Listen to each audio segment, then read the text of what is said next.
Fala pessoal, belezinha? Pessoal, vamos para a nossa terceira e última parte dos nossos estudos a respeito de resultante centrípeta. Nessa videoaula eu quero falar sobre dois casos clássicos, né? Que é o pêndulo cônico e as curvas sobre elevadas. Belezinha? Então vamos lá.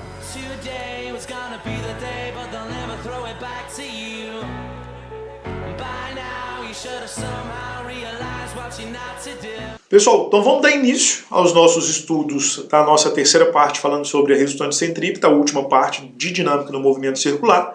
Nessa terceira e última parte eu quero iniciar falando com vocês a respeito do pêndulo cônico, beleza? Mas antes disso a gente precisa lembrar, a gente precisa rever o que nós falamos a respeito do pêndulo simples, que foi o que nós estudamos, tá? O que é o pêndulo simples? O pêndulo simples nada mais é aquele movimento onde o objeto ele vai e volta, levando em consideração aqui 3 pontos que eu falei com vocês, tá? Então aqui eu tenho um exemplo de um pêndulo simples, onde o meu objeto vai e volta. Quando nós estudamos o pêndulo simples, nós levamos em consideração somente um ponto, que é o ponto mais baixo nessa trajetória. Então eu tenho para cima a força de tração, que é o que faz com que esse objeto descreva uma trajetória circular, e eu tenho para baixo a atuação da força-peso, beleza? E nessa situação aqui, o que eu falei com vocês? Eu falei com vocês o seguinte, que a tração é maior do que a força-peso. Então a força resultante centrípeta vai ser dada pela diferença entre a tração e a força-peso. O que nós vamos fazer agora? Nós vamos falar a respeito do pêndulo cônico. No caso do pêndulo cônico, pessoal, eu não tenho mais agora um movimento de vai e vem da esfera. Agora, a minha esfera ela descreve uma trajetória circular ao longo de um plano, mas isso preso através de um barbante. Tá? Eu vou mostrar aqui para vocês na figura. Então aqui eu tenho representado o que nós chamamos de pêndulo cônico, ou seja, o movimento dessa esfera, tá? Ela vai formar literalmente um cone. Tá? Então aqui eu tenho a minha esfera, ela descreve uma trajetória circular ao longo do plano, mas ela faz isso presa a um barbante. Da mesma forma que nós fizemos numa situação de pêndulo simples, no pêndulo cônico nós vamos levar em consideração duas forças que atuam sobre a esfera. Nós vamos levar em consideração a força-peso e vamos levar em consideração também a força de tração. Só que agora, o que a gente vai perceber? Que a minha força de tração, ela não tem mais a mesma direção em sentido oposto à minha força-peso. Agora ela tem uma direção oblíqua em relação a um plano cartesiano, ou seja, em relação ao eixo Y e em relação ao eixo X. Então agora a nossa matemática relacionada à força resultante centrípeta vai mudar. E é justamente isso que eu quero mostrar para vocês. Então é o seguinte, pessoal, para a gente encontrar então matematicamente a nossa força resultante centrípeta que atua em um pêndulo cônico, o que eu vou fazer? Eu vou levar em consideração então um determinado plano cartesiano, tá? Então eu tenho aqui um eixo X e eu tenho aqui um eixo Y, e eu tenho aqui então a minha força-peso que atua ao longo do eixo Y, e aqui eu tenho a minha força T, que é inclinada em relação ao eixo X e ao eixo Y, tá? Aqui, na direção do eixo X, o que eu tenho? Eu tenho a minha força resultante centrípeta. A minha força resultante centrípeta ela é uma força que atua sempre na direção do centro da curva. Então, ou seja, aqui que eu fiz de vermelho, está representada essa força resultante centrípeta. Agora a questão é, como que eu vou fazer para encontrar essa força resultante centrípeta? Para encontrar essa resultante centrípeta, nós vamos decompor essa força de tração nas componentes X e Y. E então, encontrar essa força resultante, beleza? Então, para encontrar essa força resultante, pessoal, o que a gente vai fazer? Então, eu vou pegar aqui essa relação, tá? Então, eu tenho aqui o ângulo θ, tem a minha força de tração. Então, eu vou decompor, tá? Beleza? Então, aqui eu tenho a minha componente X, da minha força de tração, e aqui eu tenho a minha componente Y da minha força de tração. Então, para encontrar essas componentes x e y, eu vou levar em consideração aquelas relações de seno e cosseno. Então, por exemplo, o seno do ângulo θ, desse ângulo θ, vai ser o quê? O meu cateto oposto dividido pela minha hipotenusa. Beleza? Então, ou seja, o meu seno de θ, ele vale quanto? Ele vale Tx, que é igual à minha força resultante centrípeta. Então, vai ser força resultante centrípeta dividido pela minha hipotenusa, que é quem? Que é T. Então eu posso dizer o seguinte, que T é igual à minha força resultante centrípeta dividida pelo seno de θ. Beleza? Vou fazer a mesma coisa com a relação do cosseno. O que é o cosseno?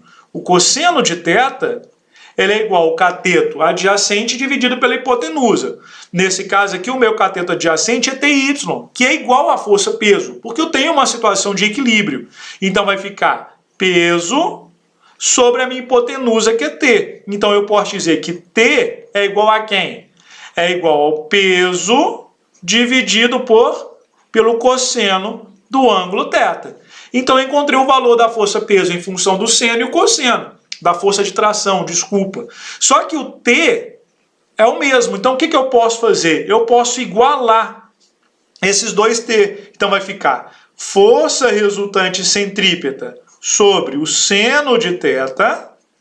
Isso aqui vai ser igual ao peso sobre o cosseno de θ. Eu não quero encontrar a minha resultante centrípeta, então o que eu vou fazer? Eu vou isolar. Então vai ficar força resultante centrípeta é igual ao peso que multiplica o seno de θ, isso aqui dividido pelo cosseno de θ. O que é seno dividido pelo cosseno? É tangente. Então a gente pode dizer o seguinte, que a força resultante centrípeta é igual ao peso vezes a tangente de θ. Então essa equação é a equação que nós vamos utilizar para determinar a resultante centrípeta em uma situação de pêndulo cônico. Belezinha? Pessoal, e para a gente encerrar esses nossos estudos, vamos falar agora a respeito das curvas sobrelevadas, que são aquelas curvas inclinadas, que normalmente fica em torno, sei lá, por exemplo, de 30 graus. Tá? Normalmente o engenheiro, quando ele vai fazer essas curvas sobrelevadas, eles fazem elas normalmente com um ângulo de 30 graus em relação à horizontal. Aí você pergunta para mim, mas por que eu tenho essas curvas sobrelevadas? Presta atenção. Quando nós temos uma curva plana, tá? O carro, quando ele vai fazer a curva, ele necessita da força de atrito para fazer essa curva, beleza? Então, ou seja, para a gente não necessitar dessa força de atrito para fazer uma curva, os engenheiros eles inclinam essa curva, beleza? Então, quando eu tenho uma curva inclinada, uma curva sobreelevada, essa força de atrito ela deixa de ser necessária. Então, o carro ele consegue fazer a curva levando em consideração somente a força centrípeta que atua sobre ele. A gente vê muito isso, por exemplo, nessas corridas. Fórmula Indy, por exemplo, tem muito disso. Tá? As curvas elas são sobrelevadas, de forma o quê? A não precisar da força de atrito. Então, por exemplo, um carro de corrida consegue economizar pneu, beleza? Porque eu não tenho força de atrito, e o carro consegue fazer essa curva tranquilamente, belezinha? E é o seguinte, pessoal, da mesma forma que nós determinamos a força resultante centrípeta, no caso de um pêndulo cônico, nós vamos determinar essa força resultante centrípeta levando em consideração, então, uma curva sobrelevada. Então, ou seja, aqui eu tenho a representação do que a gente vai fazer, tá? Então, aqui eu tenho a minha força normal, que atua sobre o carro, é a força que a superfície exerce no carro. Aqui eu tenho a força peso, que é a força com que a Terra exerce sobre o carro, puxando em direção ao centro. E aqui eu tenho a minha força centrípeta, que atua puxando esse carro para dentro, fazendo com que ele descreva essa trajetória circular. Então, para a gente determinar então, essa força resultante centrípeta, o que eu vou fazer? Eu vou traçar aqui um plano cartesiano, tá? Tenho aqui o meu eixo Y, aqui eu tenho o meu eixo X. Aí, quando eu traço isso, eu percebo que a minha força normal ela é inclinada em relação a esse plano. Então, ou seja, para a gente encontrar a nossa resultante centrípeta, eu vou ter que decompor essa força normal no meu eixo X e no meu eixo Y. Então, para isso, eu vou levar esse ângulo, levar em consideração esse ângulo θ, formado entre a normal e o eixo Y, beleza? Então, eu vou fazendo isso levando em consideração o quê? O seno e o cosseno desse ângulo θ. Então, vou fazer aqui, ó. Seno de θ. O que é o seno de θ? O seno de θ é o meu cateto oposto dividido pela minha hipotenusa, que é a normal. Então, ou seja, o meu cateto oposto é nx, que é igual à minha força resultante centrípeta. Então, vai ficar força resultante dividido pela minha normal. Então, o que eu posso dizer, então? Que a minha normal é a minha força resultante centrípeta dividido pelo seno de θ. Vou fazer a mesma coisa para o cosseno. Então vai ficar cosseno de θ é igual a quem? É a minha tangente, então, ou seja, vai ser meu NY, que é igual a minha força peso, dividido pela minha hipotenusa, que é normal. Então, a minha normal vai ser igual a quem? Ao peso sobre o cosseno de θ. O que eu vou fazer? Eu vou igualar essas forças normais aqui, porque são iguais, então eu posso igualar essas equações. Então, vai ficar a força resultante centrípeta dividido pelo seno de θ é igual ao peso sobre o cosseno de θ. Beleza? Vou isolar minha força resultante centrípeta. Então vai ficar força resultante centrípeta é igual ao peso que multiplica seno de θ sobre o cosseno de θ. O que é seno sobre o cosseno? É tangente. Então a gente pode dizer o seguinte, que a minha força resultante centrípeta é igual ao peso vezes a tangente de θ. Então essa equação é a equação que nós vamos utilizar para determinar a força resultante centrípeta que atua sobre um carro que está descrevendo uma curva sobrelevada. Belezinha? Então, com essa equação, pessoal, que eu acabei de demonstrar para vocês, nós conseguimos encontrar a resultante centrípeta que atua sobre o carro para ele poder fazer a curva. Só que presta atenção. A força centrípeta ela vai ser sempre essa.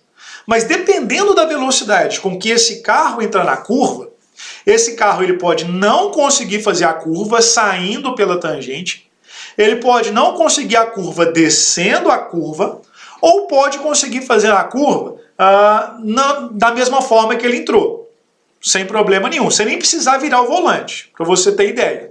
Mas isso tudo depende da velocidade com que ele vai entrar na curva. Aí a questão é, qual deve ser então essa velocidade para que ele consiga fazer a curva sem nem precisar segurar o volante? Ele pode encostar a mão no peito, cruzar os braços e o carro vai fazer a curva sozinha. Qual deve ser essa velocidade? Aí que eu vou mostrar isso aqui para vocês agora. Para a gente encontrar essa velocidade, pessoal, o que nós vamos fazer? Eu vou partir dessa equação então da força resultante centrípeta. Deixa eu só trocar a caneta aqui para mostrar para vocês. Então a gente encontrou que a força resultante centrípeta é o peso vezes a tangente. Mas o que é essa força resultante? Ela é mv² sobre r. E isso aqui vai ser igual a quem? A m vezes g, que é a força peso, vezes a tangente de θ. O que eu posso fazer com essa massa? Eu posso cortar.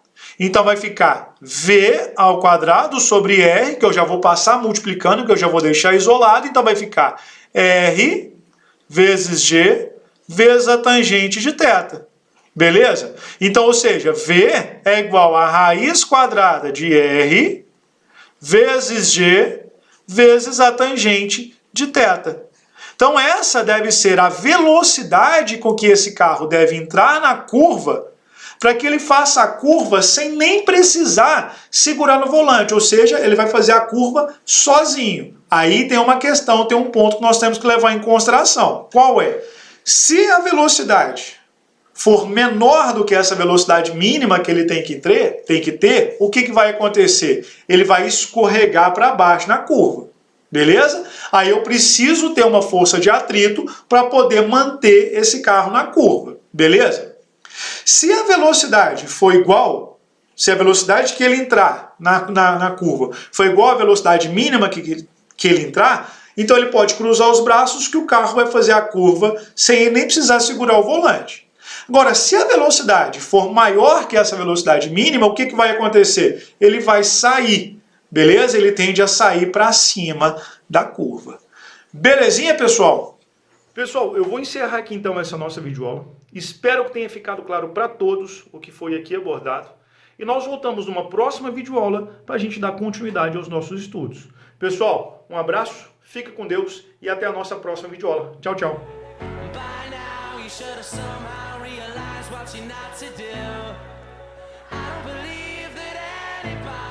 Feels the way I do about you now.